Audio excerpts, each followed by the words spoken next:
The war had been brutal, but for a short time, there was peace. A fragile truce had been established, allowing both sides to recover their wounded and bury their dead.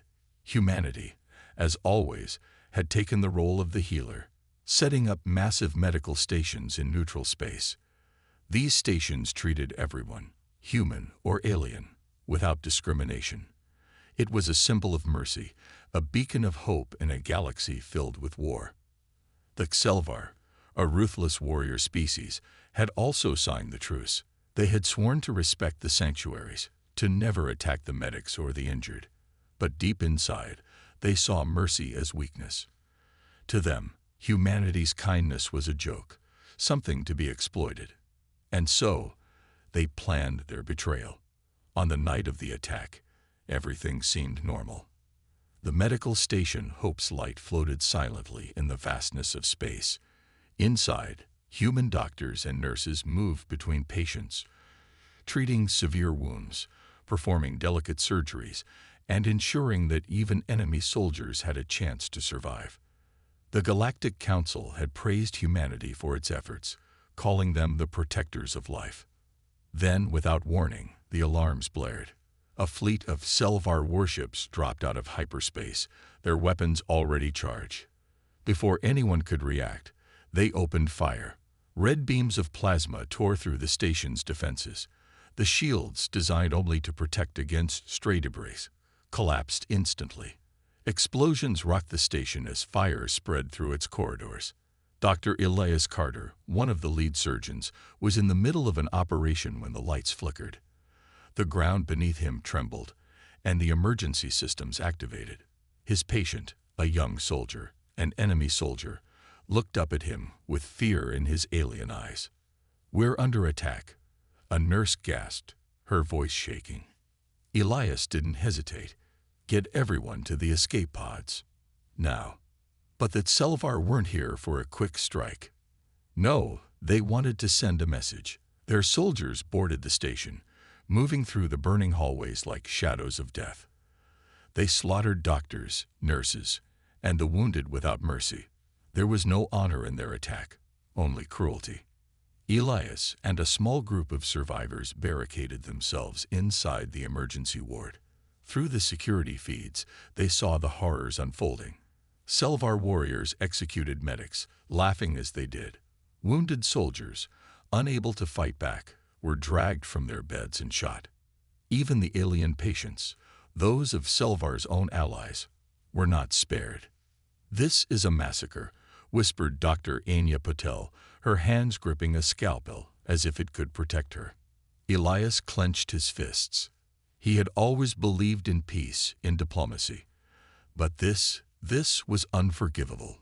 He turned to the communication panel, desperately trying to send a distress signal. "Earth Command, this is Hope's Light. We are under attack. Repeat, we are under attack." Static. The Xelvar had jammed all communications. There would be no help. The doors exploded inward. Xelvar warriors stormed in, their weapons raised. Elias stood in front of his people, shielding them. A Xelvar commander stepped forward, his armor gleaming in the firelight. He looked at the humans as if they were insects. "You thought mercy would save you," the alien sneered. "Mercy is weakness, and weakness deserves only death."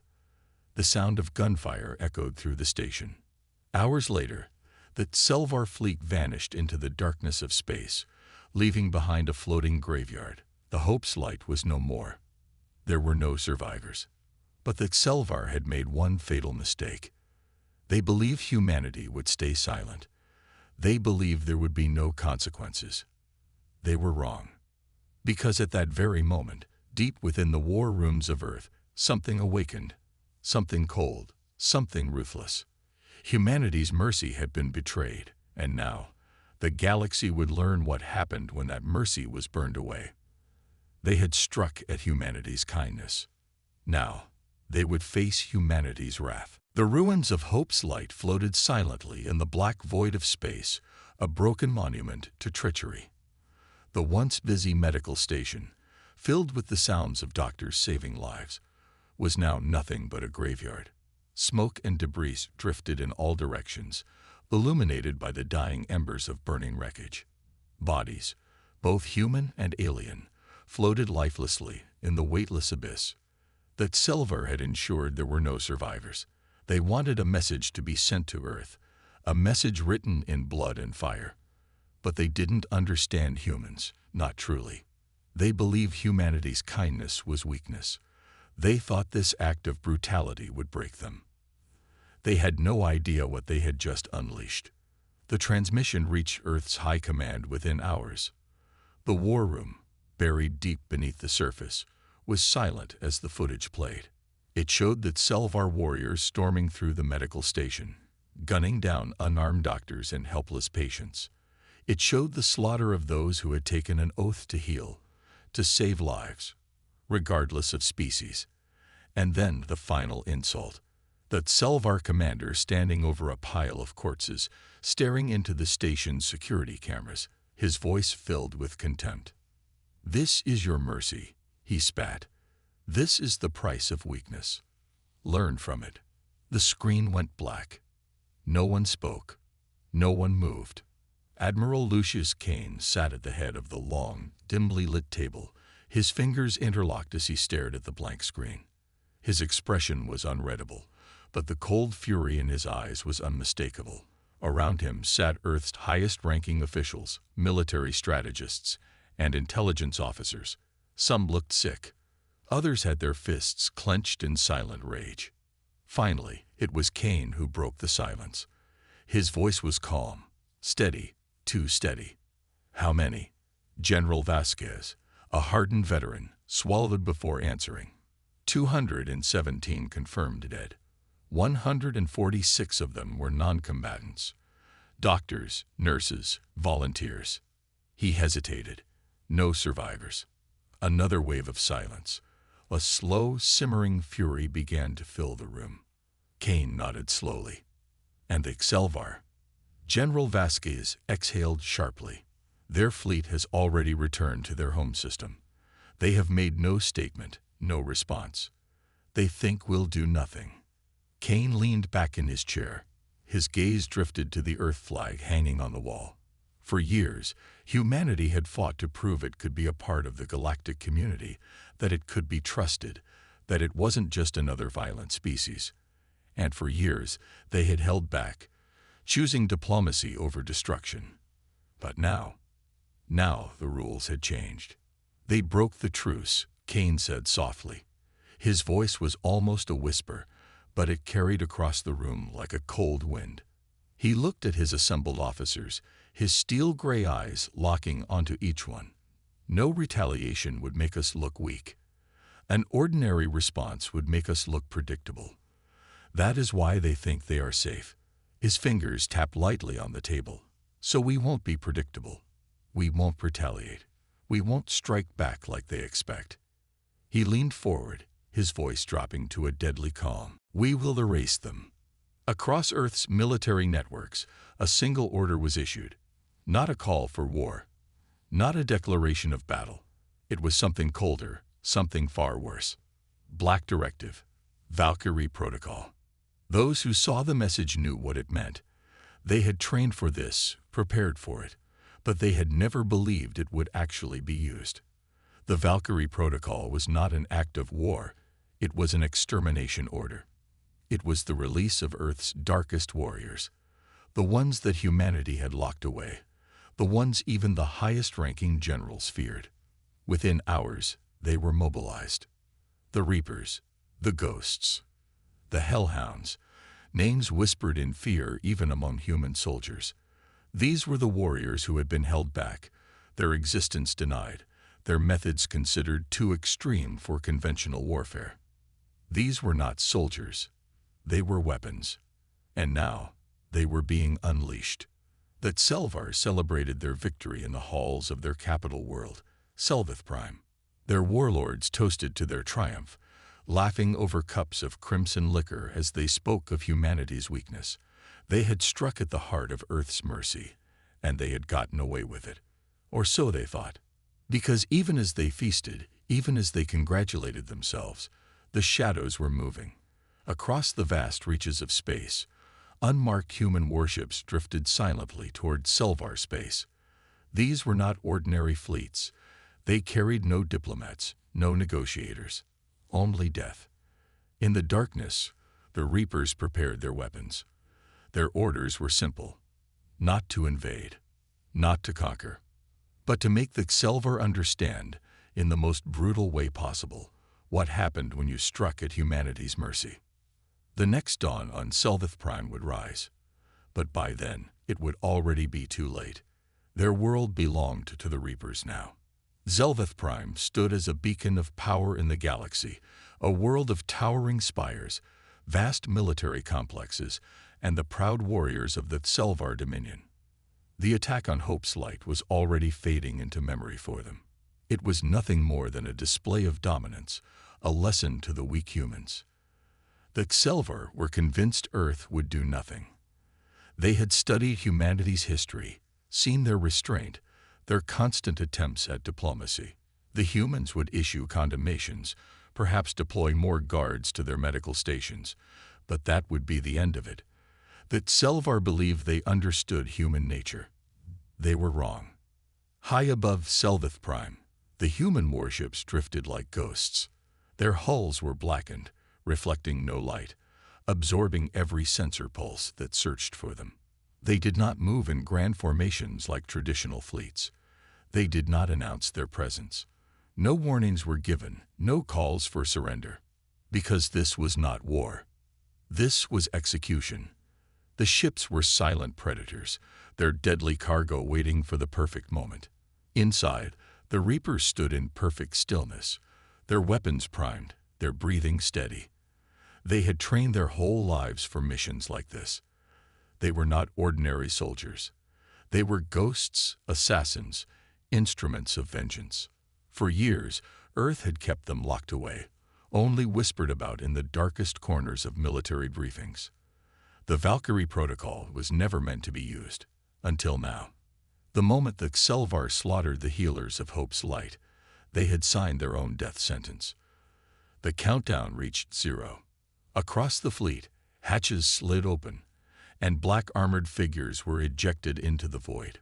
They moved without thrusters, without sound, carried only by their momentum. Hundreds of Reapers drifted silently toward the planet, unseen, undetected. Then, like shadows bleeding into the night, they vanished into Selvath Prime's atmosphere. The capital city, Vexus Core, was alive with activity. Selvar citizens moved through the streets, unaware of the doom descending upon them. The elite warriors patrolled the massive bridges that connected the city's spires, their armor gleaming under the artificial lights.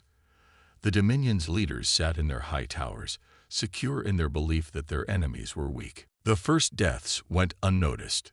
A guard standing at a checkpoint felt a sharp pain in his throat before he could even draw his weapon.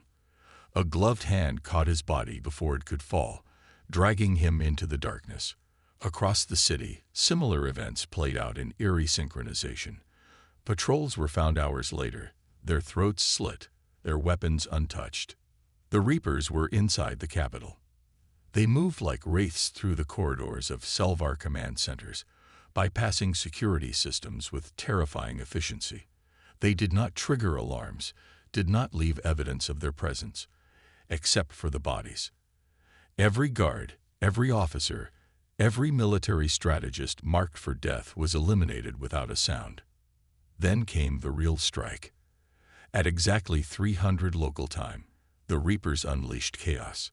Explosions erupted across Vexus Core, not at civilian centers, but at key military sites. Fuel depots detonated in massive fireballs, war factories were torn apart by precision charges, and communication hubs went dark. The Selvar military scrambled to respond, but their leadership was already dead.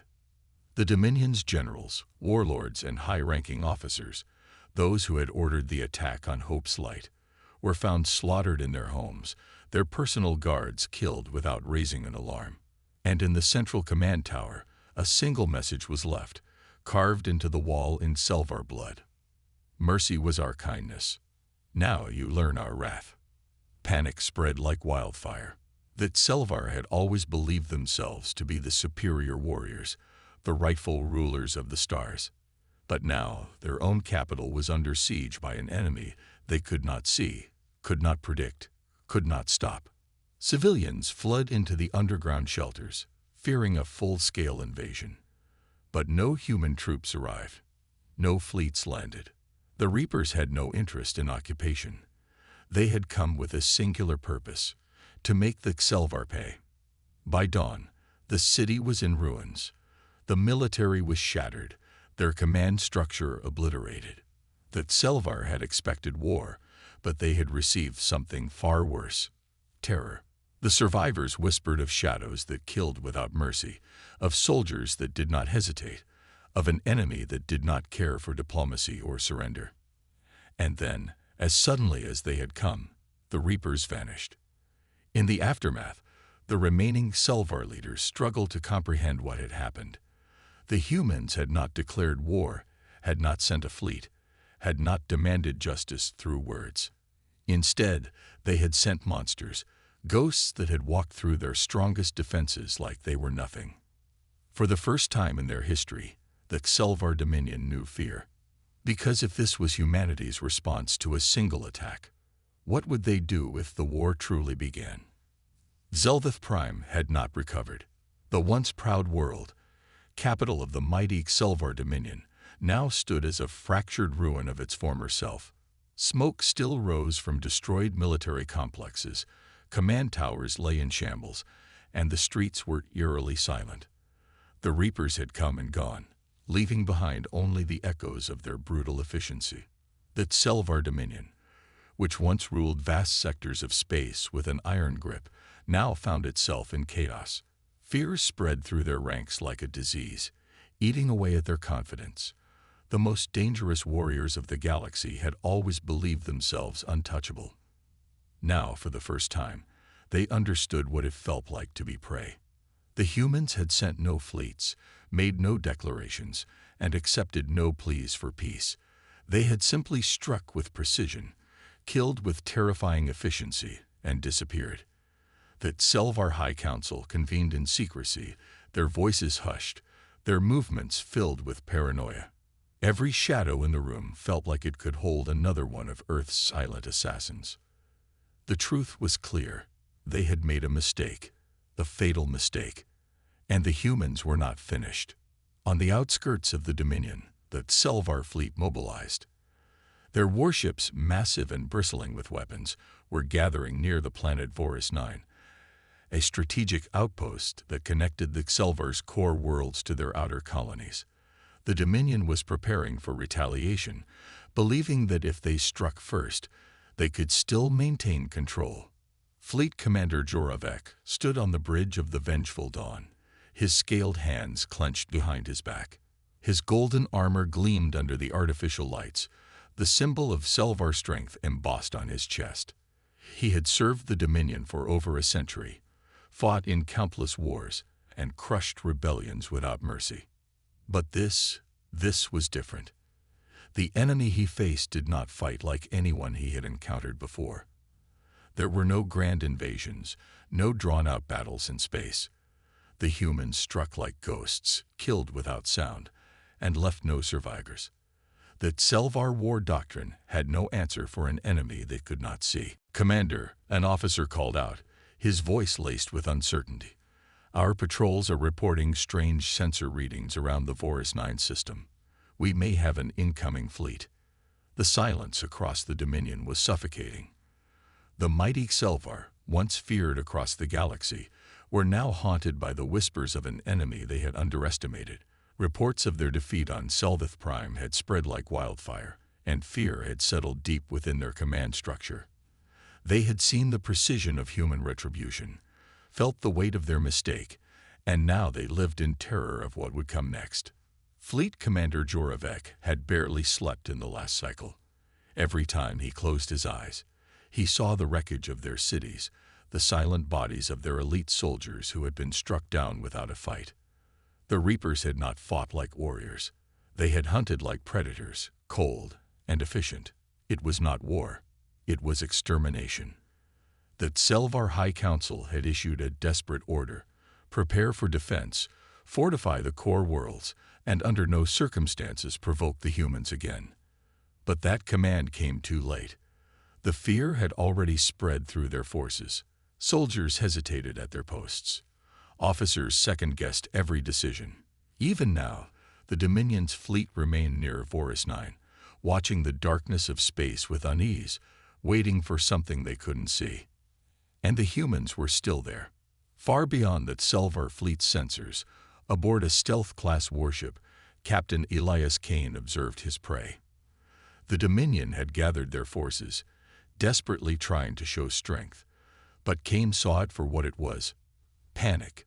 Their warships were lined in a defensive formation, their energy shields active, their weapons primed.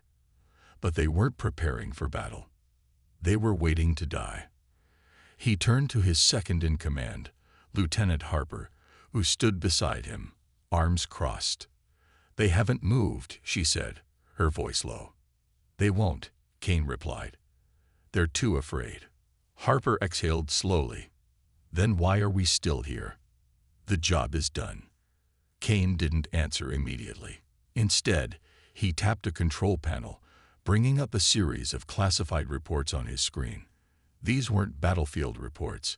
They were intercepted messages, intelligence gathered from Selvar communication channels. The Dominion wasn't just afraid of humanity now. They were breaking from the inside. Mutinies had already begun among their lower ranks. Outer colonies were refusing to send reinforcements. Some Selvar warlords were even discussing surrender, something unheard of in their warrior culture. The destruction of Selvath Prime hadn't just been a warning.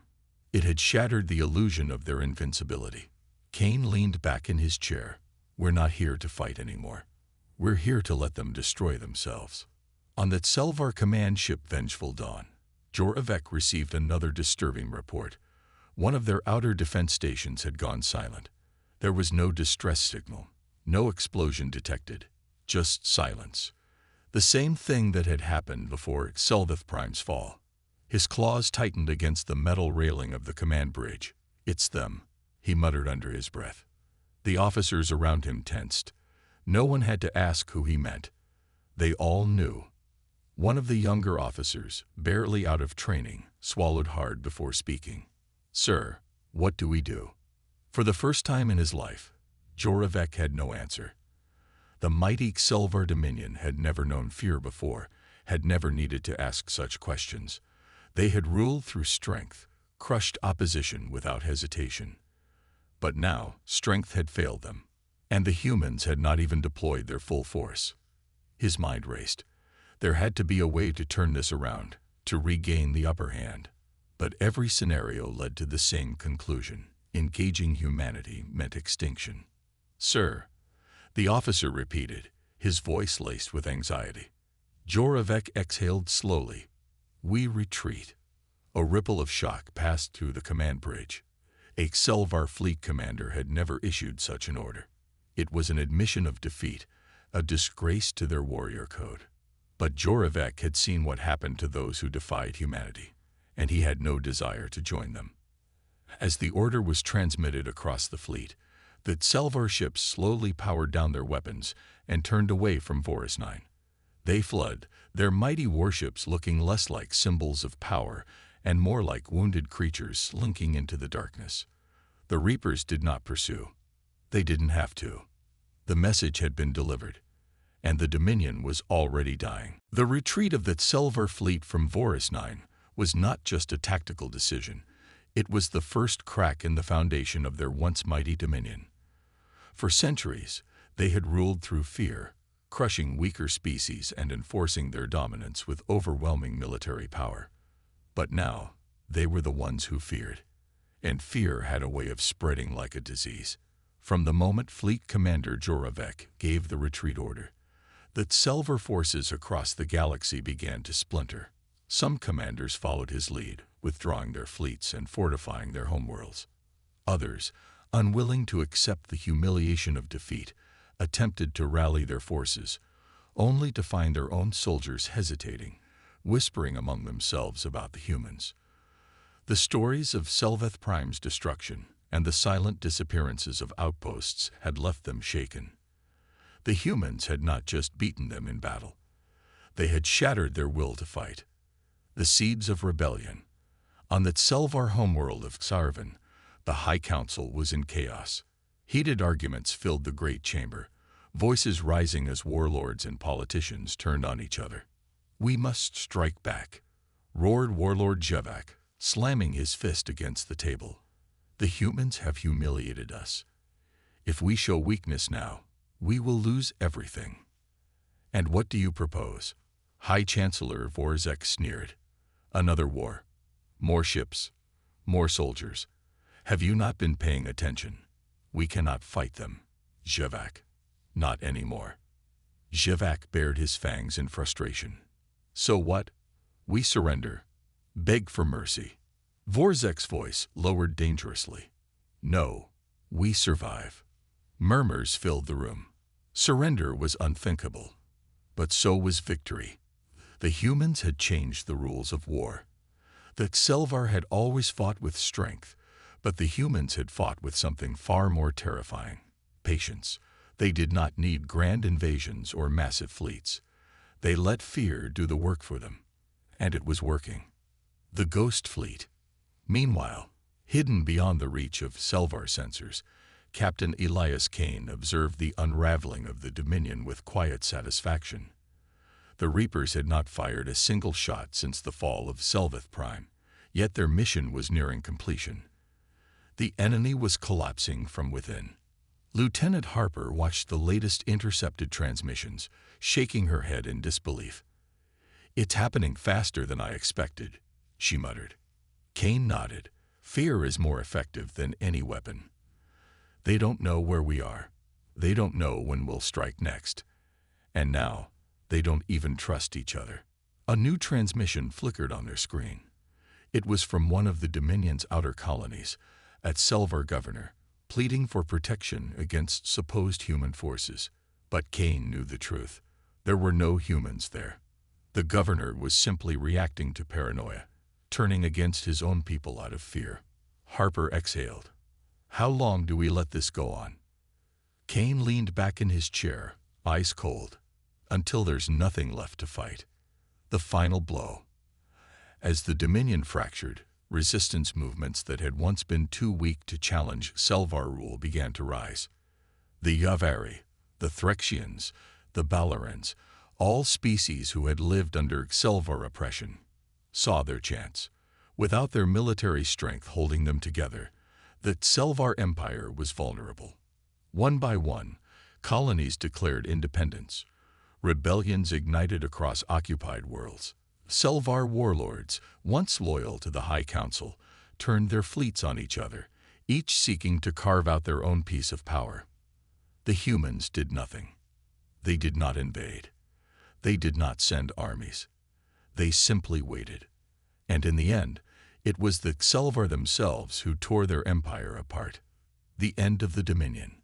High Chancellor Vorzek stood in his once glorious war chamber, staring at the reports of rebellion, desertion, and chaos. The mighty Selvar Dominion, which had ruled the galaxy for centuries, was no more. There was only one choice left. With trembling hands, he sent the message. To United Terran Command. From High Chancellor Vorzek of the Selvar Dominion. Message: we request terms of surrender.